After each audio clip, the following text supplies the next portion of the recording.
But what he's saying is that even the funniest joke falls flat with the wrong audience. But the truth is, that equation is backward. And what I mean is that it should be that even the funniest joke falls flat when it's told by someone who has bad intentions. And they've canceled people that are more powerful than me.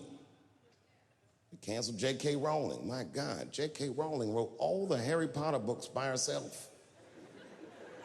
She sold so many books, the Bible worries about her.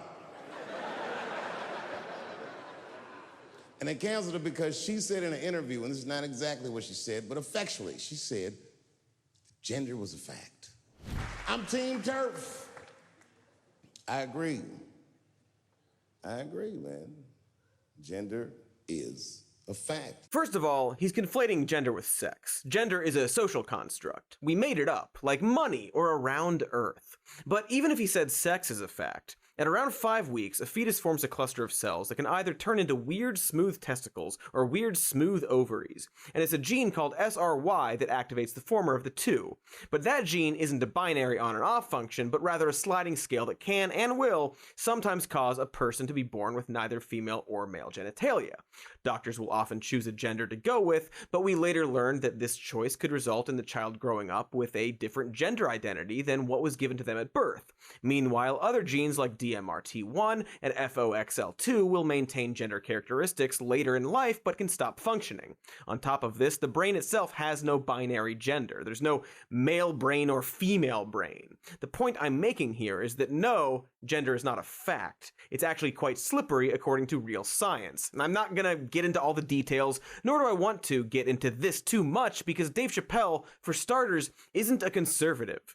But he is an objectively successful and subjectively extremely hilarious comedian with very incorrect opinions on transgender people. He claims in this special that he has no problem with the trans community, and I'm sure he believes that, even though he won't shut the f*** up about them. I bring all of this up because his Netflix special is currently the subject of both protests and counter-protests. The counter-protesters' view very much being, you just can't take a joke. There's a narrative here that Dave Chapelle makes fun of everyone, so why is it that only trans people get offended? Are they just humorless? See, the problem is that framing this about humor actually deflects from the problem. And to put it into perspective, imagine if a comedian was going around making jokes about how being gay is a choice. It wouldn't matter if the jokes they were making were funny because the premise they are selling would be fundamentally harmful and wrong. Chapelle claims he has no problem with trans people, but is saying things that are factually wrong and designed to discredit them. It's propaganda no different than Gutfeld saying that Democrats want crime to happen. The only contrast being that Dave Chapelle is actually funny. So it's not that trans people can't take a joke, and in fact, there are tons of examples of trans comedians in stuff like roast battles clearly taking jokes.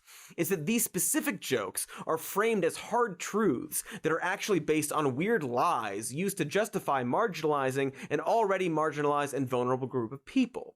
Lies that have been repeated as jokes over and over again by conservatives. To quote this Parker Malloy article, I'm not asking comedians to stop telling trans jokes. I'm asking them to stop telling the same trans jokes over and over. See, the appeal of someone like Chapelle is that he tells it like it is. That's a whole genre of comedy where the points being made can almost intersect with philosophical truths or political truths, and there are cathartic moments where the comic doesn't even really make a joke so much as say something profound. See Carlin, George.